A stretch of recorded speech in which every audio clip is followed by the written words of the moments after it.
Papa Fortune Pumba, Aigle, Papa Lipunzi RTVH, Moyo Nuikala Muchanda Chansa. Alléluia.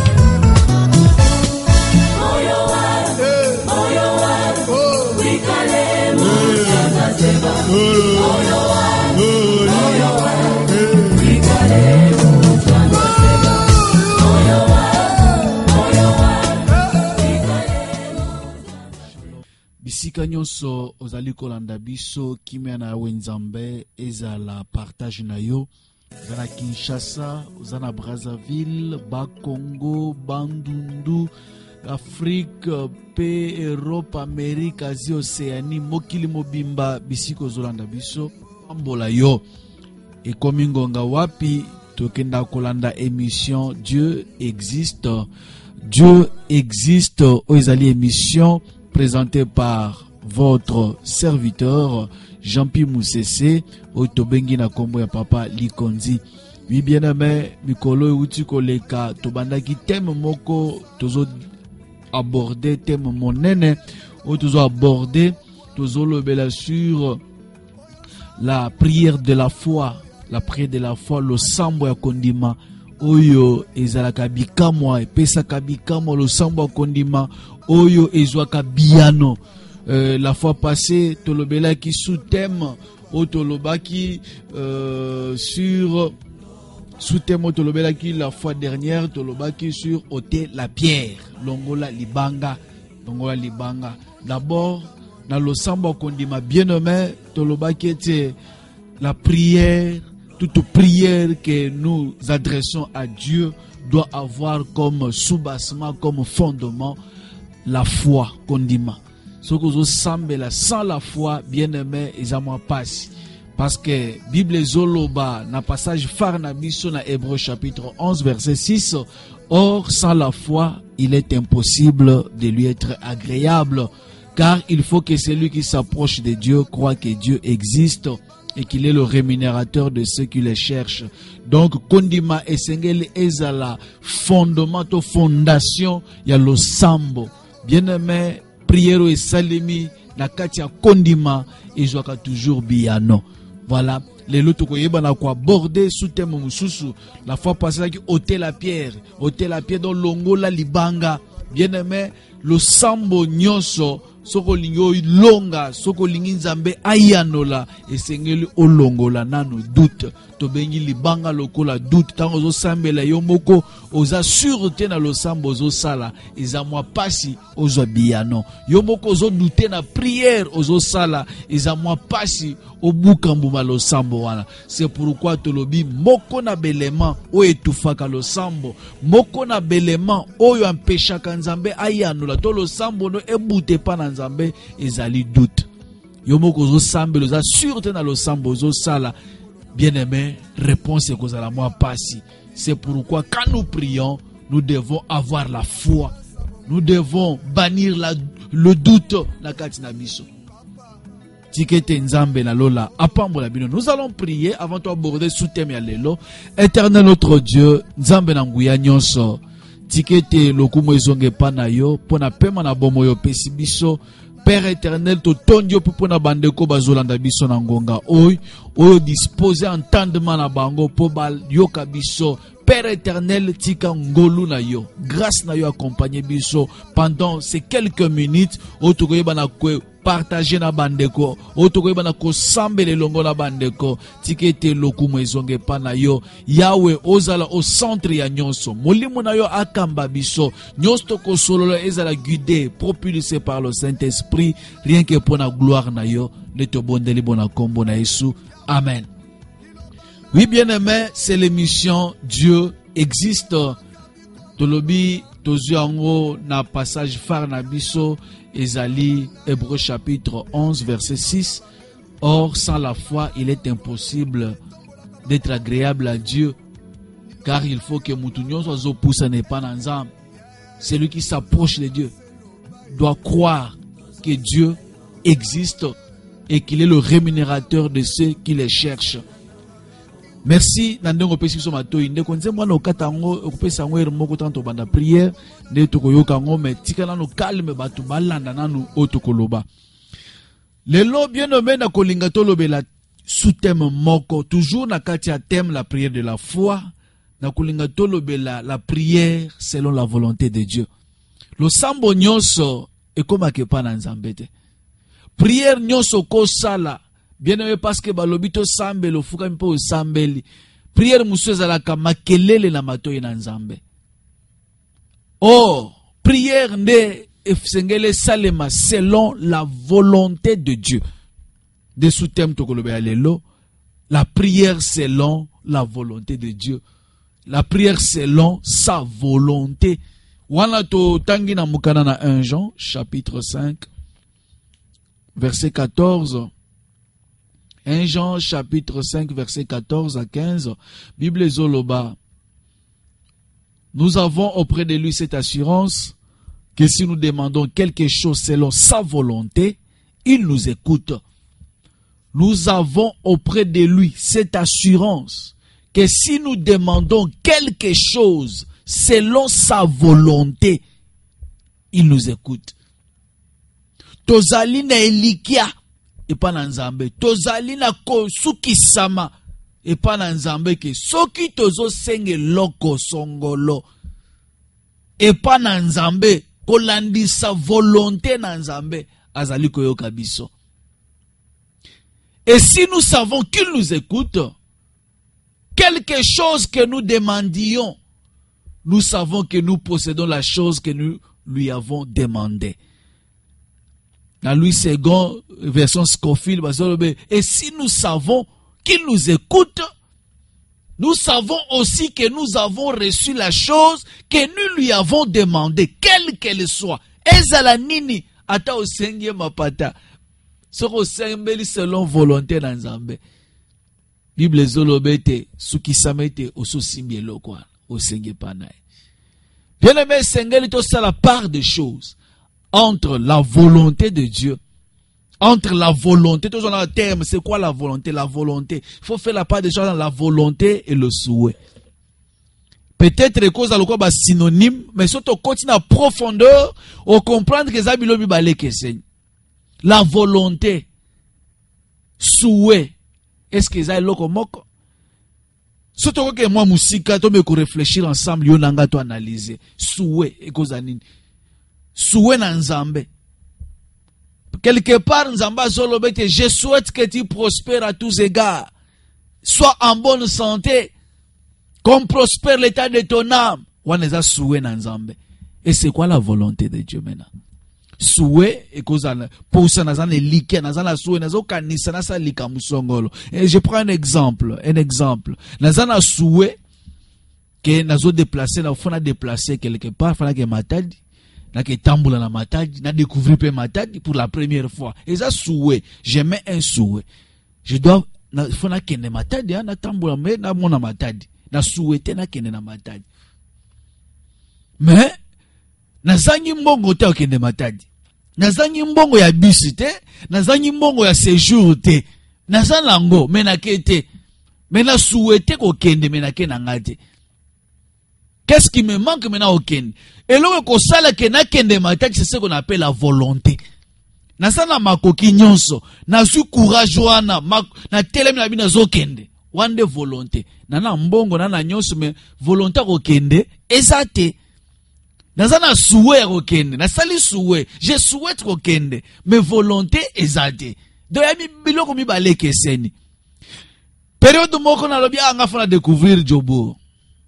Afrique du Sud. Na tie ba moyen nyonso en jeu, na tamboli pe na kei, na tie pe volonté, na kei na zongi. Quoi que distance, malgré na mboka na kenda ngote, na yebi pe munoko lo ba makuna te, mais le kola na zaki na volonté. Na souhaitaki c'est vrai, mais tant on a tie volonté na kendaki. Donc ce sont des choses différentes. Mais ici, on nous parle de la volonté de Dieu. Nous avons auprès de lui cette assurance que si nous demandons quelque chose selon sa volonté, c'est quoi la volonté de Dieu? des places na kolinga vraiment to solo la mouké, après on va prier selon sa volonté et je suis convaincu qu'il va nous exaucer aujourd'hui. C'est quoi la volonté de Dieu? Bien aimé, il faut comprendre une chose. Toute prière faite selon la volonté de Dieu produit toujours des miracles. Toute prière faite selon la volonté de Dieu et botaka toujours un résultat positif. Bien aimé, toute prière faite selon la volonté de Dieu a toujours été exaucée. Le sambo nyonso salebi kolandi sa volonté na Nzambe. Ezala toujours na biyano. Nzamba yoka kango. Parce que salebi selon volonté na ye. Alors, comment connaître la volonté de Dieu? C'est quoi la volonté de Dieu? C'est quoi la volonté de Dieu? Après, on va na Jacques. Na Jacques, chapitre 4, verset 3. Chapitre 4 mobimba. Vous allez comprendre ce que c'est la volonté de Dieu.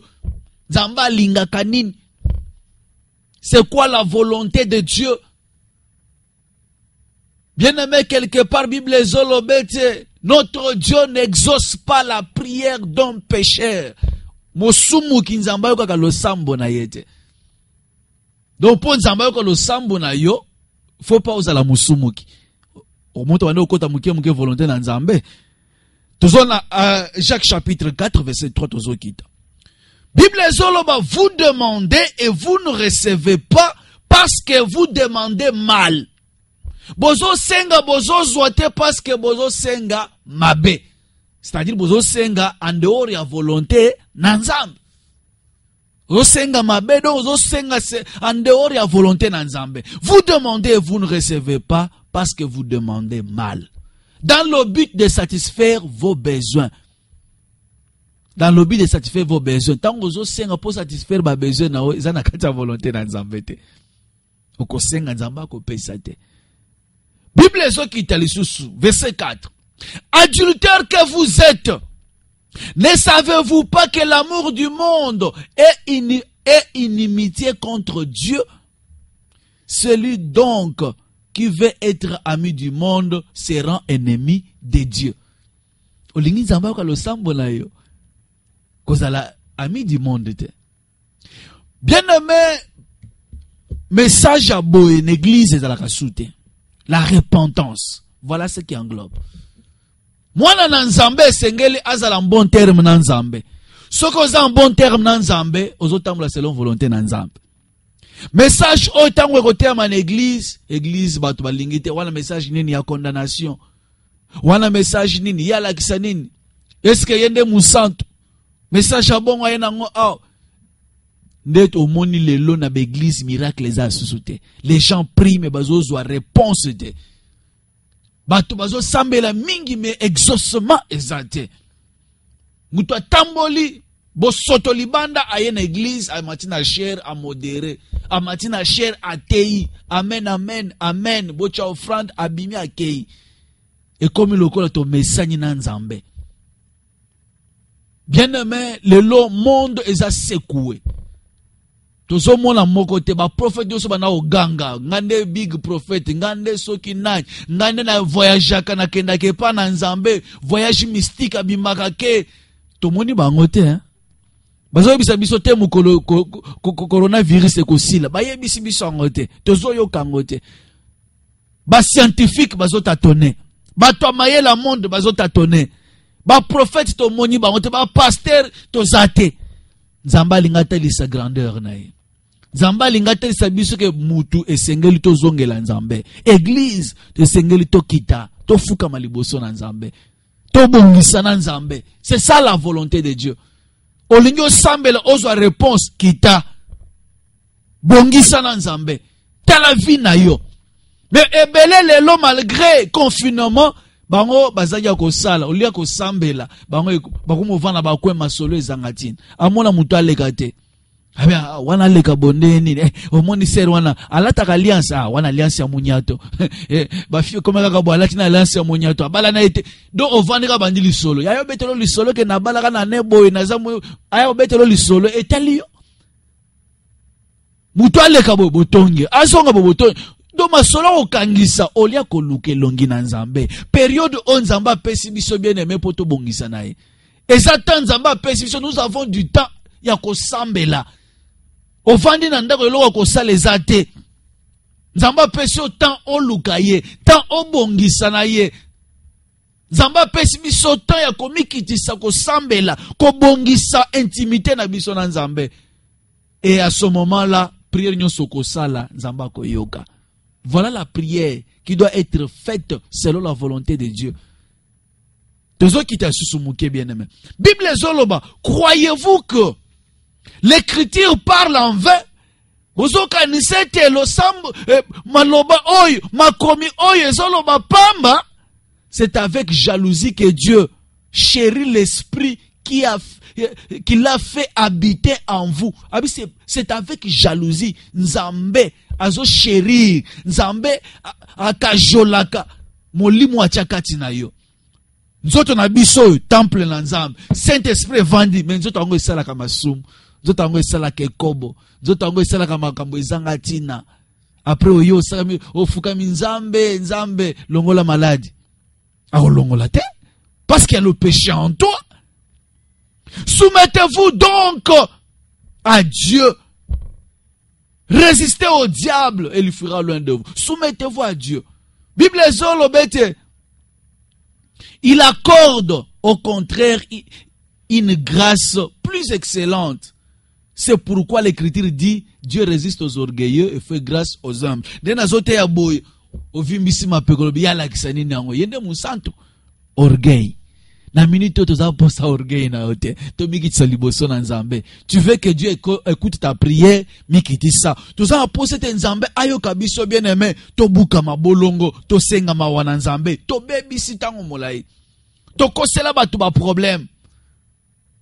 Na ba famille to créer makambo oyo lelo so to etala ngo liboso na bato. Na sonya kolobango.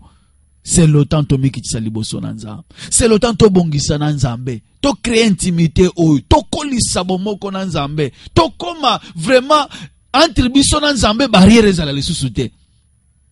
Tant on Nzamba pesi biso. J'aime bien quand mon père dit le pasteur François Mutombo. Azolo bete soko confinement esili. Il faut to salela Nzambe na dimension mususu. Parce que to lukiye. Faut comme à niveau que makamusuto bandako senga Nzamba zo salate après confinement ezala facile ya kozwa. Pourquoi? Parce que tozui temps ya kosokola babilamba na biso liboso na Nzambe.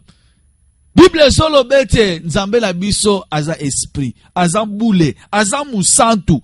Esengre ba oyo pe bazo pusa na pene na ye, bazala ba oyo baza sanctifié. Bazala ba oyo basokoli bilamba na bango na makila mwana na mpate. Tu veux t'approcher à Dieu, mais ma boko na nezotondi makila. Ukozonge pa Isaïa zolobete bozo senga bozo zote parce que tant bozo tombola maboko likolo. Nzamba zo mona makila na maboko. Après ozoloba Nzamba répondre, ako répondre te. Il faut d'abord ko bongisa na Nzamba. Obongisi na ye, la repentance sincère, c'est alors que ta prière peut être exaucée par Nzambe. C'est ça la prière que tu benga, une prière faite selon la volonté de Dieu. Oui, bien aimé, Dieu est souverain. C'est vrai. Il est souverain. Kosalo alingi. De comment il sait papa, bon, moutali, moyibi wana zaki ne kulusu, akota paradis. Asala ki repentance wapi. Wana za orgueil mutelo bisao. Yebisanga mutami bale akota paradis sans sa repentance à part moyibi wana. Mutami bale azate. Donc Nzamba za souverain. Atalisa qu'il est capable. Ya kozwa biso nyonso akoti biso lola sans que to lega la repentance. Il est Dieu, il est souverain. Atalisa qu'il a la capacité lola ezalaka yaye. Akokotsa muto ya lingi. C'est ce qu'il a voulu nous montrer. Mais biso ya Nzambe to kita. Bien-aimé, to mikitsa liboso na Nzambe tika orgueil. Tika orgueil pasteur. Tika orgueil serviteur de Dieu. Tika orgueil koyeba ba verset nyonso ya Bible mais soki otambola kana kobanga nzambe te tikala koyebe te komona lola te ata ozana nzamba kolobe te bukolano kobeta lisolo olobe nzambe ngayo na délivrer bato na kombo na loba arrière de moi bolongwana je ne vous ai jamais connu ngana tinda bin ba prière bosala selon volonté anani ngana tinda kabino bo délivrer bato donc awanga niyo oh Seigneur biso toteya na kombo na yo oteya ngana tinda ka oteya ozoki manda epanani. Le temps est au kende. Fin du monde est à kalaté. Jésus revient bientôt. Bien-aimé, akoya neto zolo baboyo ayepe. Parce que mukolo koya to yebite. To mi bongisaka. To bongisaka na nzambe. To sokola bilamba na biso, ba robe na biso na makila mwana na mpata. To peto la ba robe na biso. Tango koya biso atala biso, ba robe eza plus blanche que la neige. Alors nous sommes au Kende, na rencontre ya époux. Bien-aimé, tikete nzambe apambola yo. Na lobiete Dieu est souverain. Azko salo ya lingi, mais il nous demande de nous sanctifier davantage. Et Sengeli ko se sanctifier davantage, se conformer à lui, se revêtir de son identité, l'identité d'un enfant de Dieu. Identité à moi dans Nzambe eza oyazo banga Nzambe. C'est ça l'identité na biso bana Nzambe, la crainte de notre Dieu. Notre Père qui est aux cieux, que ton nom soit sanctifié, que ton règne vienne. Donc tozo kitaya za likolo ya nyonso. C'est ça notre identité. Tozo kende malembe, tant eza muke on va prier. Bien aimé tozo zo mukanda ya Romains chapitre 8. Romains chapitre 8. D'abord, les autres autant va verser moi mingi pour te comprendre que tu es kende. Romains chapitre 8 verset 9. Bible si quelqu'un n'a pas l'esprit de Dieu, paragraphe asuka, si quelqu'un n'a pas l'esprit de Dieu, il ne lui appartient pas. Kati na yoza molimu na nzambe te, ozaya nzambe te, tika na yoko tungisa nzambe na ba prière zangatine. En toi il n'y a pas l'esprit de Dieu. En toi il y a la haine. En toi, il n'y a que le mensonge, l'impudicité, la fornication. Bosoto ndenge na ndenge, songi. Na mona bato songi na mibali songi ezalaka ya basi me komi na batata mibimba songi ba pasteur songi. Après ozoluka nzambe oke lola wapi. Ke lolo wapi. Omona oni wenza gambela. Oko kote no kote ya Éthiopie oyo bimeli kote ya force. Bien-aimé, Nzambe azaboulé. Notre Dieu est saint. Il faut que ceux qui s'approchent de Dieu soient sanctifiés. Asa Nzambe a pamba te ko poussa ndengo lingi. Jamais.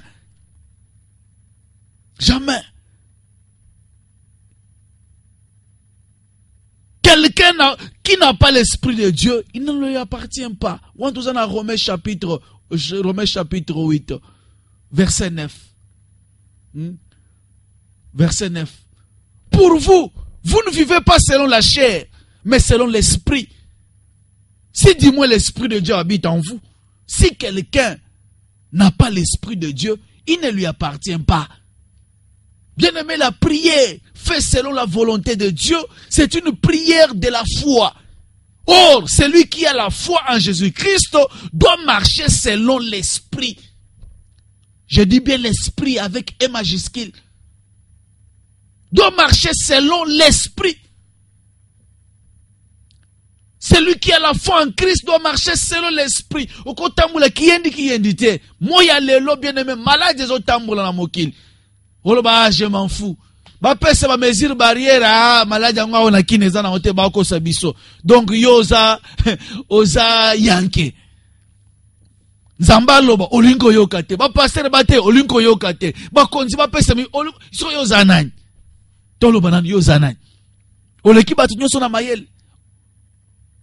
Bien-aimé, Dieu existe. Nzamba zalaka. Moment à pessimisme, c'est un moment ya to mekana no kosala ba analyse ya vie na biso côté to uti, côté to zokende na côté to komi, bien-aimé to yeba na ko bongisa na Nzambe. C'est alors que prière na biso to ko adresser à koyoka yango. La prière de la foi ils a prière au salem na mutu oyo aza sanctifié na mutu azo tambola na ko banga nzambe azo tambola selon l'esprit wana mutu ana soka tombole maboko likolo directement lo le fongwami otombole maboko likolo lo le fongwami ata olobite nzamba sabi ke mwana nanga za posa likambu songolo. Pourquoi? Parce qu'il y a déjà une intimité au cultiva na ye azo yeba déjà ba posa motema na yo. Galates chapitre 5 verset 16 ti 26 okotanga ngome nazo nako survoler kaka poto tsambela. Bible zoloba na verset 16 toko bandela wana. Je dis donc, marchez selon l'esprit et vous n'accomplirez pas les désirs de la chair. Totambola kolandisa molimo na nzambe. Wana tokoyeba na kolonga oyo ezali ba posa nzoto. Marchez selon l'esprit et vous n'accomplirez pas les désirs de la chair. Car la chair a des désirs contraires à ceux de l'esprit. Nzoto ezana ba posa nango o ezotambola en contradiction na ba posa molimo. Lo sambo tozo salango selon l'esprit. Maintenant yo zotambola selon nzoto. So esprit ezana kati ya nzoto. Nzoto ezotambola na bosoto. Après ozoluka nzamba sala bandeko. C'est une logique normale. Une logique formelle. Hein? 1 plus 1 égale 2. C'est une logique formelle. Hein? C'est une logique formelle. À moins que on me mangona nenga ba théorie ba mukili, au mieux 1 plus 1 égale 1. Ou an ndenge to lo bakala mukili. Ni ne parle logiquement c'est 2. C'est ça la logique. Nzoto na yo temple amolimu na nzambe. Bible lobby, marchez selon l'esprit et vous n'accomplirez pas les désirs de la chair. Si vous êtes selon la chair, mais vous êtes selon l'esprit, nanzambe. Incompatibilité totale. Car la chair a les désirs contraires à ceux de l'esprit. Et l'esprit en a des contraires à ceux de la chair. Bakota molanzela mokote, moli mwana ba désir na ye, nzoto na ba désir na ye. Contradiction totale. Ils sont opposés entre eux. Et ben nanaka, eko tutana, eko sanganate. Afin que vous ne fassiez point ce que vous voudriez. Okumona olingo sa likambo boye. Zoto tindiki oso. Osutuki oso sali yango. Olinga osala te wana. Osutuki oso sali yango. Ya mabe wana nde osalaka. Ya malamu ozo ko sala te. Donc en toi, il y a des forces obunda. La loi de l'esprit, la loi de la chair est au bunda. C'est alors que la Bible dit, marchez selon l'esprit et vous n'accomplirez pas les désirs de la chair. Car la chair a les désirs contraires à ceux de l'esprit et l'esprit en a des contraires à ceux de la chair. Ils sont opposés entre eux afin que vous ne fassiez point ce que vous voudriez. Si vous êtes conduit par l'esprit, waouh, vous n'êtes point sous la loi. Or, les œuvres de la chair sont manifestes. Ba evri anzoto eyebani ezakobata mate sont manifestes. Ce sont ce sont l'impudicité, l'impureté. Verset 19. La dissolution, kopanzabato, l'idolâtrie, la magie, les inimitiés. Moi, tu vas développer les querelles, koswana. Place aux arts, il faut créer kaka mbutu. Place aux arts, il faut créer likamobo bobenda na bato. Mwana na nzambe. Serviteur de Dieu. Pasteur.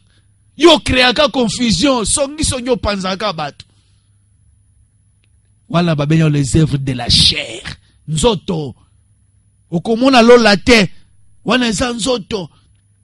Bible solo bete biloko wana. Les disputes, les divisions, les sectes, l'envie, l'ivrognerie, les excès de table et les choses semblables, les œuvres de la chair.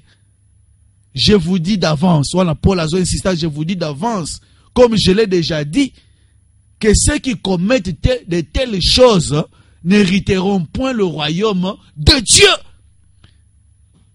N'hériteront point le royaume de Dieu. Bien aimé, moment où tu as un confinement, pendant cette période de confinement, plusieurs manquent à faire. Et se sont plongés dans des sottises, dans des vaines choses, susceptibles à compromettre leur salut. D'où il y a nécessité d'une repentance sincère. S'occuper les œuvres de l'esprit, mais le fruit de l'esprit, c'est l'amour, la joie. Pendant la période de paix, tu as la voisine, est-ce qu'il y a qui? Est-ce que banana ba o ba fanda pemena bino bose aka lelo bala linzala est-ce que bolingweza tala voisine est-ce qu'elle bana ndeko na yo ana babenga kiyo ata mwa mbuma lo sindela biso na ngote confinement na ibi mukolo kosila te bona ndo kabakaba ba lo sango na bomba bana nanga to ya kufanzala pam o milingi koleka nzambe l'amour exact. Mais le fruit de l'esprit, c'est l'amour, la joie, la paix, la patience, la bonté, la bénignité, la fidélité, la douceur, la tempérance. Et la Bible conclut pour dire que la loi n'est pas contre ces choses.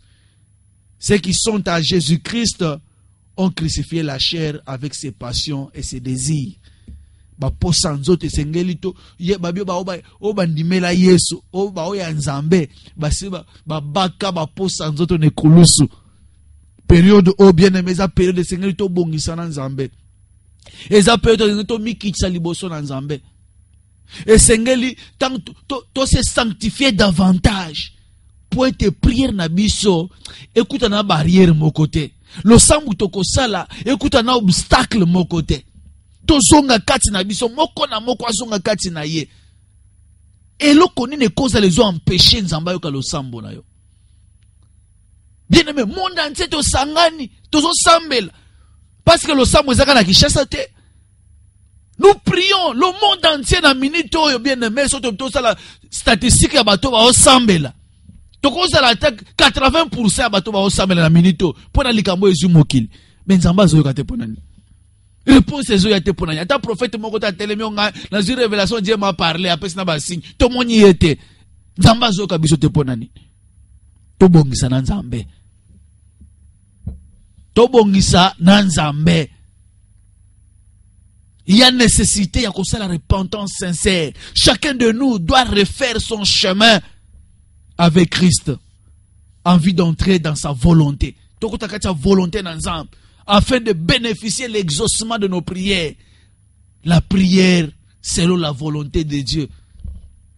Volonté de Dieu, c'est que nous entre nous et lui, obstacle mon côté, ezala. C'est alors que tant que tu belela, akoyoka facilement. Pour clore, Bible Zoloba na Philippiens chapitre 4, versets 6 à 7. Ne vous inquiétez de rien. Mais en toute chose, faites connaître vos besoins à Dieu par des supplications, des prières, avec des actions de grâce. Et la paix de Dieu qui surpasse toute intelligence gardera vos cœurs et vos pensées en Jésus-Christ. Na nyonso tolobi komitungisa te. Talisa baposa ne pa na nzambe. Posa liboso ezake nzambe na pusa nye pa na yo. Talanga na sena ngolu na yo. Bien aimé, son nzamba lo bien appliquer justice à bon nzambe, nous sommes nuls, coupables. Ya liboso ezake nzambe tela biso na sena grâce na yo. Yo kabiso mawa.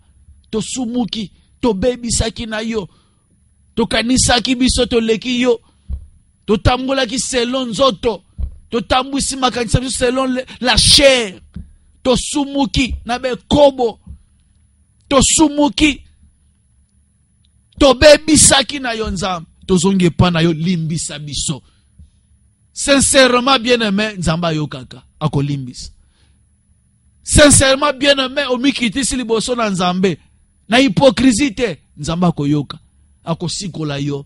Oko mapetwa. Et le sambo na yo. Et que sous barrière te. C'est ça la prière qui sera faite selon sa volonté. Ou no continue à sa volonté na nzambe. Alors, oko sambela selon sa volonté. Et loko nyonso ko senga ako peso yango. C'est ça la prière selon la volonté de Dieu. Na banza tokomi na suka. On doit prier. On doit prier bien aimé dans le Seigneur. Tokoye bisaye abongisa, a sokola biso, a limbisa biso, atala biso na sena mawana ye. Na ebite likamuni oyo salon nzamba ko limbisa te. David aboma, makila na maboko, Aboma soda na ye a récupéré moi sina ya bota na ban. Mais azonga lele pa na Nzambe. Bible zoloba nini? Nzamba bien que l'homme selon mon cœur.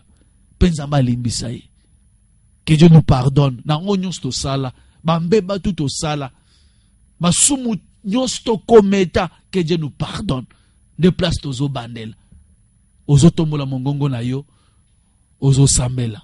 To sambeli. Na kombo na Yesu Christo. Éternel Dieu Tout-Puissant, Nzambe na nguya nyonso. Mobate la vie à bateau. Kolo to poussa nye pa na yo. Bible zolo bete toi qui écoute la prière. Les hommes viendront vers toi. Priez pas na yo. Yawo teko senga ngolu. Teko senga mawa na yo. Seigneur, pardonne-nous. Sikola miso Père éternel. Yahweh soki olobi o appliquer justice na yo Nzambe. Moko ta côté le masamba na yo. Pe moko ta samba na yo alonga. Pardonne-nous Seigneur Dieu. Tela biso na sena grâce na yo. Tela biso na sena ngolu na yo. Pardonne-nous nos péchés Seigneur, nos transgressions. Yahweh to buka mibeko. Yahweh to tabusa fina biso kolandisa mayela momoto. Père, pardonne-nous. S'il te plaît, Seigneur Jésus, aie pitié de nous. S'il te plaît, mon Dieu, s'il te plaît, Seigneur, aie pitié de nous. Yokabiso mawa kolo la bomo. Yokabiso mawa nzambe la bomo. Passe leki. Sokolobi, Seigneur. Otala biso la sena ngolute. Nani liso otala biso la sena ngolute. Il n'y a que toi qui peux pardonner. Il n'y a que toi qui peux nous justifier. Il n'y a que toi qui peux nous sanctifier. Pardonne-nous, Seigneur. Sokola biso la sena ngolute. Sokola biso la makina et ta makine pour nous. Purifie-nous, Seigneur notre Dieu. Pardonne nos offenses, Père éternel. Yahweh, pardonne-nous. Pardonne-nous, Seigneur. Ibanga na talo baseki pe mingi bacholi pe mingi yawe etikali tango na yo tolingi yo tele maloba otele makambo to ya suka ye na bomo ya bana bato tika bamona pamba tika bafinga. Bien-aimé yoka Bible zoloba marchez selon l'esprit et vous n'accomplirez pas les désirs de la chair. Nazana posa place aux invoquer la puissance du surnaturel, la puissance de Dieu, l'onction surnaturelle. Yebisa nzambe kolo toni sanga na nguya na yo. Toni sanga na puissance na yo. Oye ko pesa nga makokia ko tambola selon yango l'esprit de Dieu. Atoni sabiso na nguya lekiba nguya nyonso. Bien-aimé, soko za rempli du Saint-Esprit oko tambola lokwa molongi. Ataba chelo motambo oko sote. Ataba chelo eloko nini ba piéger ondenge nini. Bien aimé, quand tu as l'esprit de Dieu en toi, oko sera toujours victorieux. Zwa Daniel na Babylone. Bible zoloba Daniel azaki rempli na molimu na Nzambe. Et komisaka ye supérieur na bandoki, banganga, ba occultiste nyonso azaki likolo na bango. Pourquoi? Parce qu'en lui, il y avait un esprit supérieur. Le Saint-Esprit de Dieu. Nzambe soit condition na nguya na ye. Bien aimé, quel que soit likambo côté le maliboso na yo, yo ko banruma toujours molongi. Yebise kolo toni sanga na ba capacité na yo. To sambela na kombo na Jésus. Libota pikaye. Seigneur notre Dieu. Toni sanga na nguya na yo Yesu. Donne ça na ba capacité na yo nkolo na bomo. Remplis-moi de ta puissance. Donne ça na nguya eleki banguya nyonso. Yahweh, la tisanga capacité na yo. Que ton esprit evanda kati na ngai. Yahweh, kolo na yebete na etufaki yo kati na ngai. Bible solo bete soko et le temple du Saint-Esprit na fongoli ekuke ya motema na ngai. Kota ovanda, kota ozo esika bokonzi kati na ngai, kota o régner kati na ngai. Cher Saint-Esprit de Dieu, viens établir ton trône dans ma vie. Yako établir trône na yo na kati na bomo na ngai. Yako vanda kati na ngai. Toni sanga c'est notre Dieu. Remplis-moi Seigneur, revêt-moi de ta force.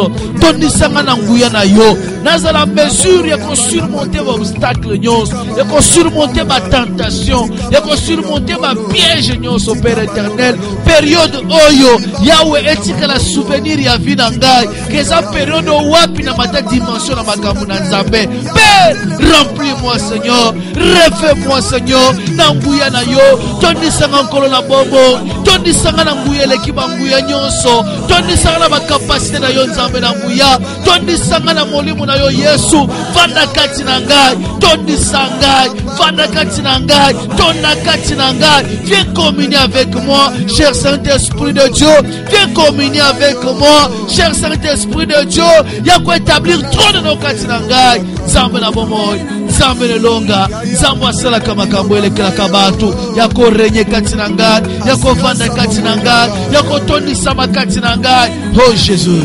Papa, liloba na yo, presaka bomoy,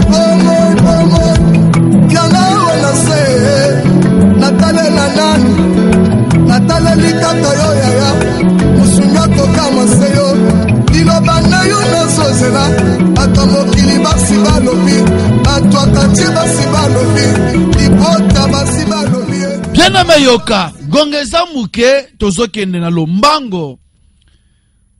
Romains 8:9 na paragraphe asuka, Bible zoloba, si quelqu'un n'a pas l'esprit de Dieu, il ne lui appartient pas. Oya zana molimo na Nzambe te, azo appartenir na aza ya yete. Me yonanga na minito ngolu na Nzambe, molimo na Nzambe vandikati na biso. Donc toza ya Nzambe. Bien-aimé oza ya Nzambe, place oza yebete oza ya Nzambe. Kaka losambo yo sali yebete Nzamba asa kotso na kati ya agenda na ye. Asa kotso na kati ya programme na ye. Okomi ya ye. Lokoto komi ya Nzambe, tout ce que nous allons demander selon sa volonté akoyoka biso. Tokoti na kati ya volonté na ye.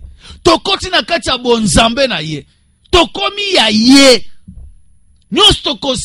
Il faut appeler sa biso parce que tokomi ya ye. Celui qui n'a pas l'esprit de Dieu, il ne lui appartient pas. Alors celui qui a l'esprit de Dieu, il appartient à Dieu. Il lui appartient. Bien-aimé yoza ya Nzambe. Place oza na yebite loko ko empêcher na minute yo Nzamba yo kalo sambo na yo.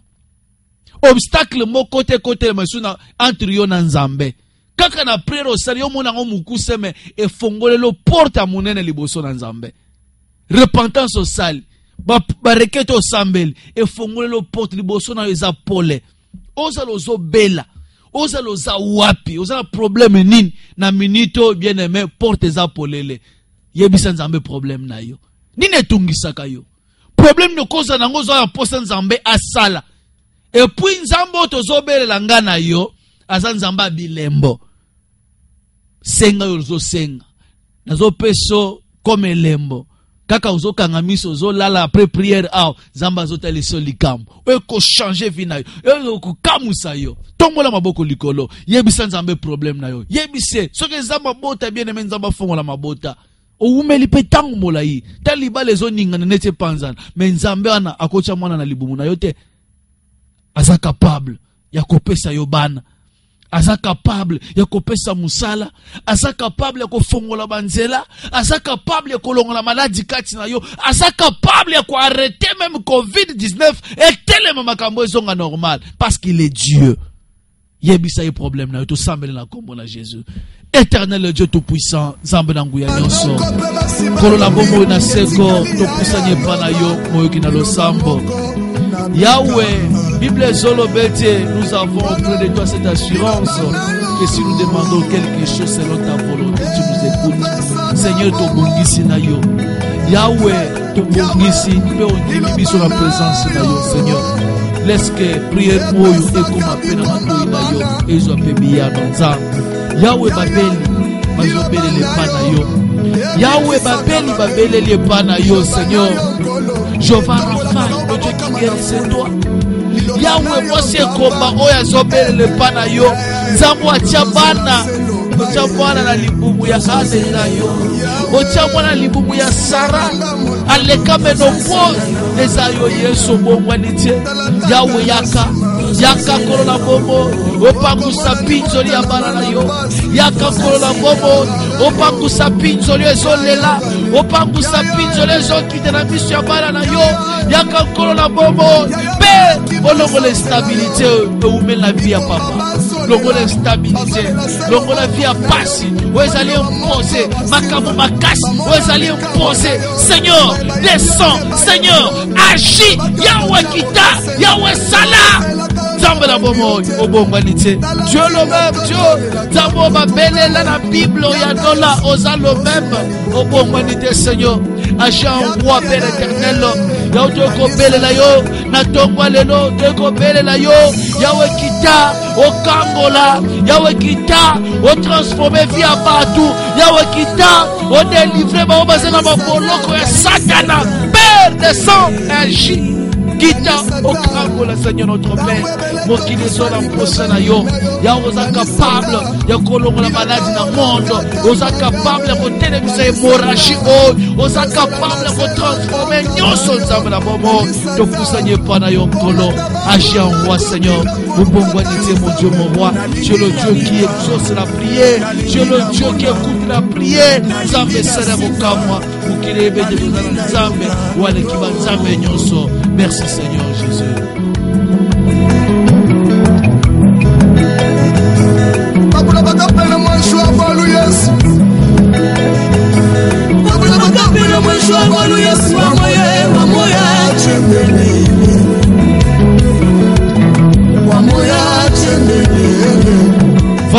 Voilà, bien aimé, Ngongeza Ngonga, na banza prochainement,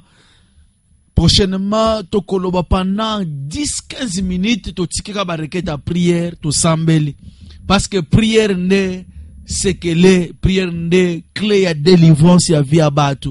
Ngongeza Ngonga na média, nous sommes arrivés à la fin, mais place aux ali bien aimé, et l'ongana ko senga na yo, longola doute katina yo, la prière que tu as fait, bien-aimé, Nzamba Yoki.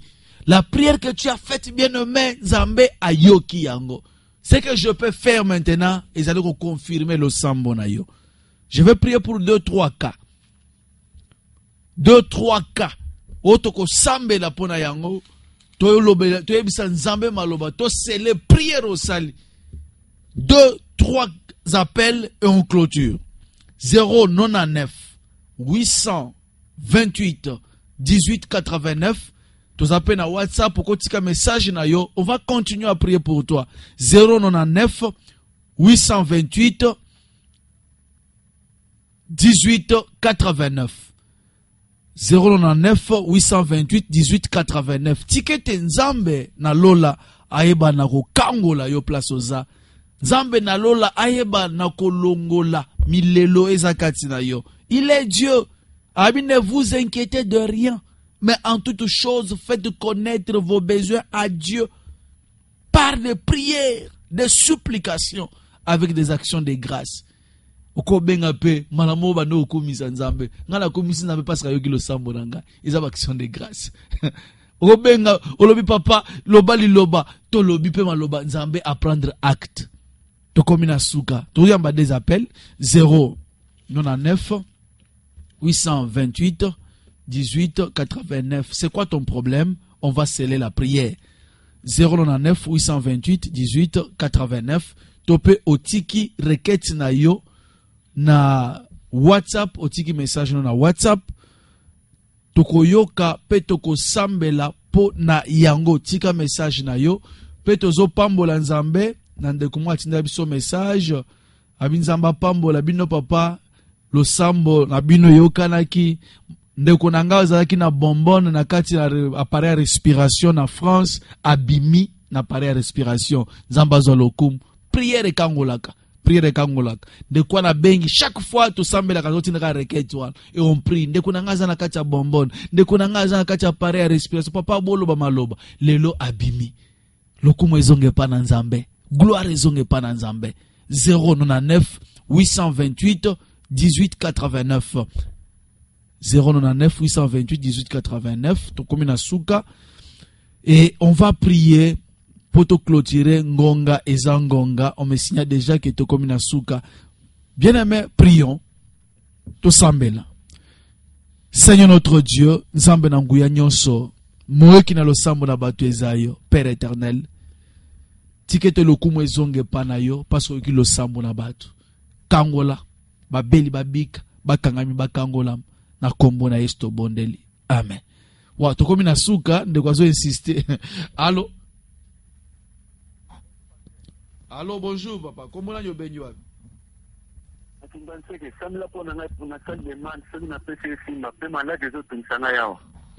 Tosambele kolo na bombo Nzambe na nguya nyonso te recommander papa na sena grâce na yo. Père, guérison instantanée de dosengi. Yao makambwe fungwa ma blocage kende musika na kombo na Yesu bondeli. Amen. Watu komi na suka na mwa bato komo benga sikoyo. Miguel 099 828 1889. Na banza tokomi na suka to yamba 3 appels et on va couper, on va tenir notre promesse. Allô? Allô, bonjour. Mbote mama kombo na nyobenyo. Comment on a maman dodo? Oui. Na zotando wanzande parce que za tu na wandu kiwa na za kulala tu na kutani tena na ndio mimi hapa wanzande ndio hata pita nilibana hiyo mstari na ndio insalitrier Nzamba kokela yo, Seigneur notre Dieu, kokela ndeko place azali. Oui, c'est vrai, na makamuna nzamba za rezala kate. Père éternel, de quoi alandi biso kokela ye. Nzambe pambola, fongola bikuke, nyonso ya makasi elongwa. Ba promesse s'accomplir dans le nom puissant de Jésus de tobondeli boy. Amen. Yasuka, appelle à Souka et on va couper.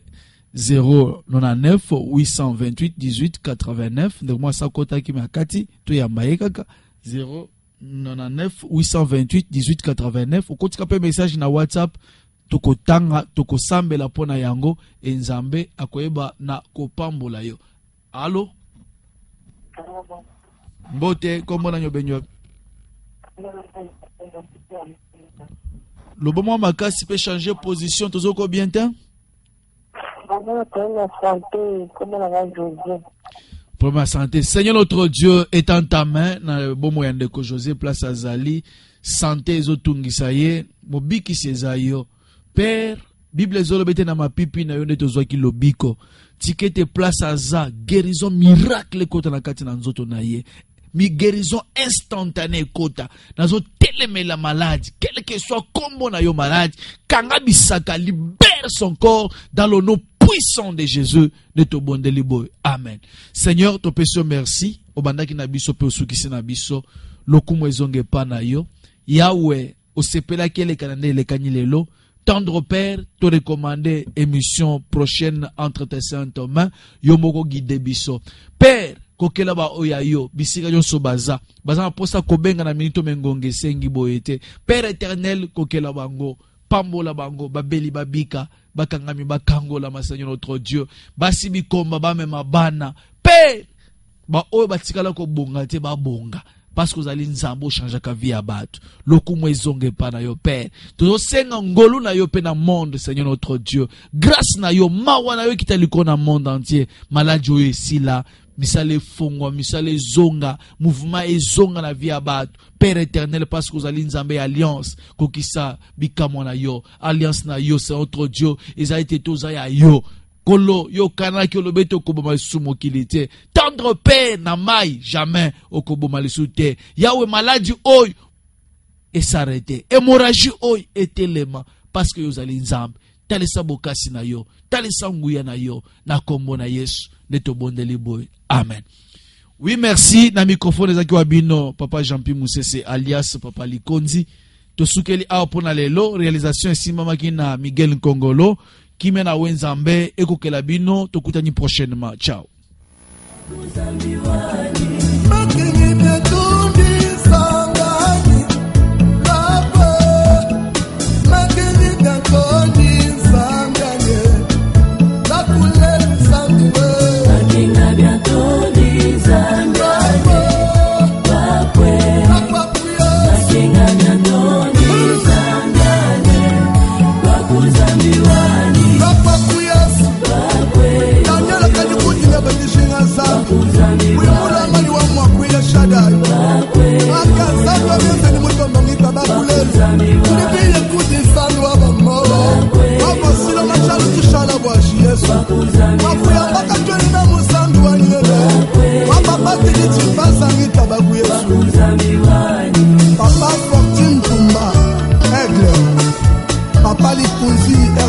courage.